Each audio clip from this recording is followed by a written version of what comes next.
अस्सलाम वालेकुम ऑल। उम्मीद है कि आप सब ठीक होंगे। मैं आपकी खिदमत में हाज़िर हुआ हूँ फिर से एक और वीडियो के साथ। सबसे पहले तो माज़रत कि काफ़ी ज़्यादा टाइम हो गया। मैंने अनाउंसमेंट काफ़ी देर पहले कर दी थी, लेकिन उसके बाद पहले वो लैपटॉप वाला इशू जो चल रहा था मेरा, अगर वो ठीक करवाया मैंने तो हेल्थ इश्यूज़ आ गए थे तकरीबन। अब कुछ बेहतर फ़ील कर रहा हूँ मैं पहले से। थोड़ा सा है गले का प्रॉब्लम, तो इस वजह से शायद वॉइस डिस्टॉर्शन होगी थोड़ी, तो उसे अब बर्दाश्त कर लीजिएगा थोड़ा सा। और काफ़ी टाइम आउट ऑफ टच रहा हूँ, तो मे बी वर्डिंग प्रोनंसिएशन या बोलते हुए हिचकिचाहट ये चीज़ें मतलब आ सकती हैं, तो काइंडली प्लीज़ इन चीज़ों को इग्नोर कीजिएगा। तो स्टार्ट करते हैं हमारी ई कैट फिज़िक्स की क्लासेस। पहले पहले मैं बता दूं, इसमें कुछ इंपॉर्टेंट पॉइंट्स मैंने लिखे हुए हैं जो मेरे नोट्स थे, जो मैंने अपने टाइम में यूज़ किए थे। तो वही नोट्स मेरे पास पहले मतलब रजिस्टर में जो लिखे हुए थे वो मैंने कंपाइल किए हैं यहाँ पे। तो मैं उन लाइंस को, वैसे तो आपके पास simply to the point lines होनी चाहिए वो, क्योंकि वो lines in itself MCQs हैं। उनके बारे में मैं थोड़ा बहुत एक्सप्लेन करने की कोशिश करूँगा जितनी मेरी नॉलेज इस वक्त है, क्योंकि मैं तकरीबन 8 साल हो गए हैं अब जब आउट ऑफ टच हूँ। मैंने बुक्स नहीं देखी, मैंने नहीं दोबारा स्टडी की, तो 8 साल का गैप बहुत ज़्यादा होता है। लेकिन स्टिल काफ़ी हद तक चीज़ें हैं, क्योंकि मैं हल्का फुल्का पढ़ाता रहा हूँ पहले भी बच्चों को, तो इस वजह से कुछ चीज़ें अभी भी मतलब माइंड में फ्रेश हैं, लेकिन काफ़ी ज़्यादा चीज़ें स्किप भी हो गई होंगी।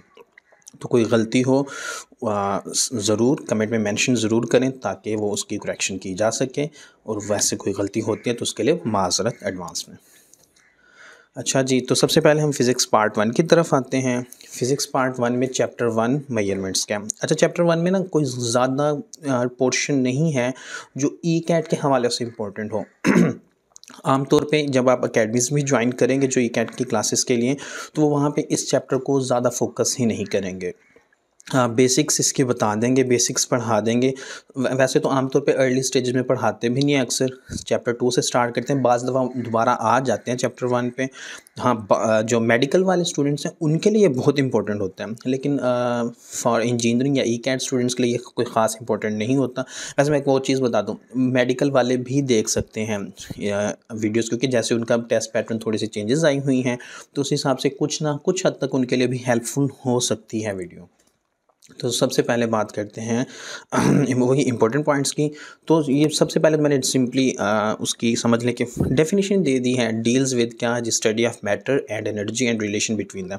अब ये MCQs किस तरह से आ सकते हैं, वो कह सकते हैं कि डिफाइन फिजिक्स, या ऊपर लिखा होगा व्हाट इज़ फिजिक्स। तो फिजिक्स क्या है, एक ऑप्शन आ जाएगा deals with the study of matter, एक ऑप्शन आ जाएगा deals with the study of energy, एक आ जाएगा deals with the relation between matter energy, इस तरह करके, और चौथा ऑप्शन आ जाएगा ऑल ऑफ दीज के नाम से। तो फिर इस हिसाब से ऑल ऑफ दीज जो होगा वो आपका करेक्ट ऑप्शन होगा। तो मतलब इस हवाले से हैं ऑप्शंस। ये मैंने बताया कि जो लाइंस है ना, ये इन इट सेल्फ ऑप्शंस ही हैं, MCQs ही हैं, क्वेश्चंस वही बन जाएंगे। तो आपको खुद देखना पड़ेगा कि एक एक लाइन को किस तरह तोड़ मरोड़ के आप उसका MCQs बना सकते हैं। सेकंड पॉइंट है computer chips are made from wafers of the metallised silicons. ये आ सकता है ऑप्शंस में, कह सकते हैं computer chips are made from, किससे बनती हैं जी, wafers of metallised silicones.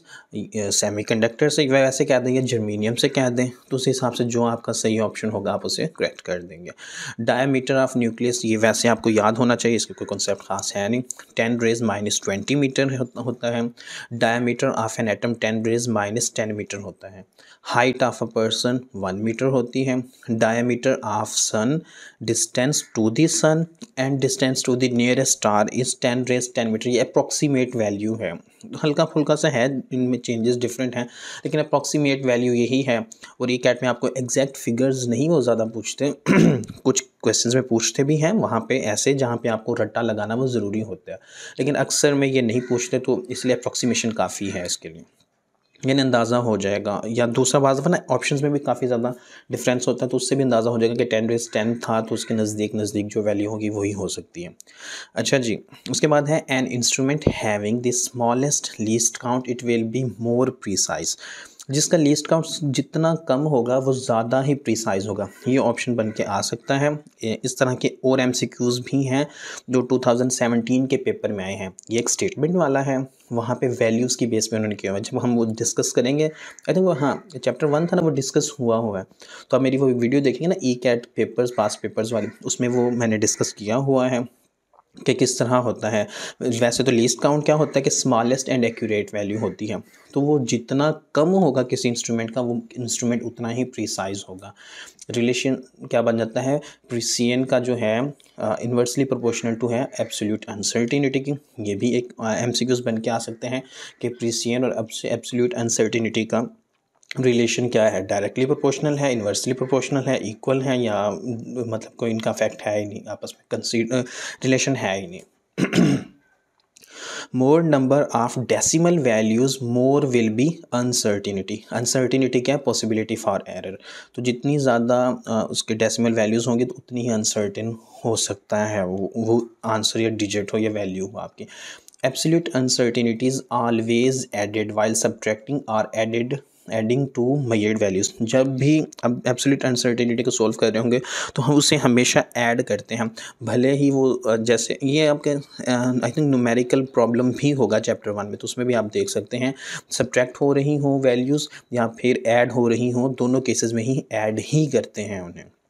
During multiplication percentage uncertainties are added. जब मल्टीप्लिकेशन करते हैं तो परसेंटेज अनसर्टिनिटीज़ ऐड की जाती हैं। ये भी 2017 और आई थिंक 2015 के पेपर में भी और 2016 के पेपर में भी शायद इससे एमसीक्यूज आए हुए हैं, तो वो डिस्कस किए हुए हैं, वहाँ पे आप देख सकते हैं। Errors are always added. अब इन समराइज़ कर दें कि एरर्स को हमेशा ऐड किया जाता है।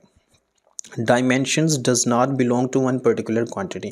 अच्छा, अब इसका मतलब क्या है कि देखिए जो डायमेंशंस है ना, वो ये नहीं है कि फ़िक्स है कि ये डायमेंशन है तो ये सिर्फ़ और सिर्फ इसी एक वैल्यू की होगी।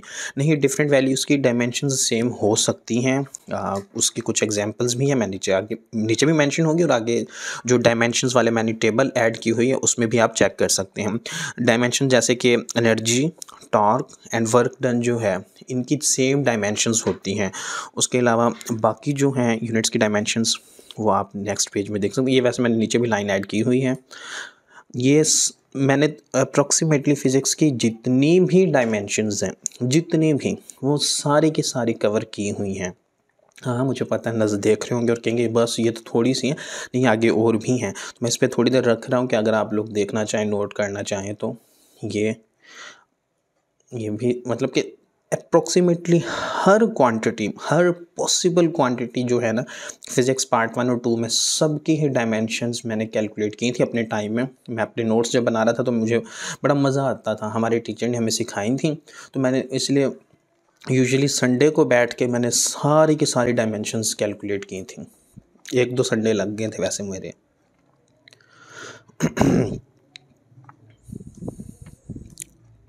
अच्छा, अब इस चैप्टर मैंने जैसे कि बताया कि कुछ ज़्यादा चीज़ें इंपॉर्टेंट हैं नहीं, तो ये डायमेंशंस तक हैं। और अगर डायमेंशंस आप में से किसी को वैसे चाहिए हो तो वो पिक मंगवा सकता है मुझसे। अगर हार्ड फॉर्म में चाहिए हो तो वो नोट्स हैं मेरे, उसमें मिल सकती हैं।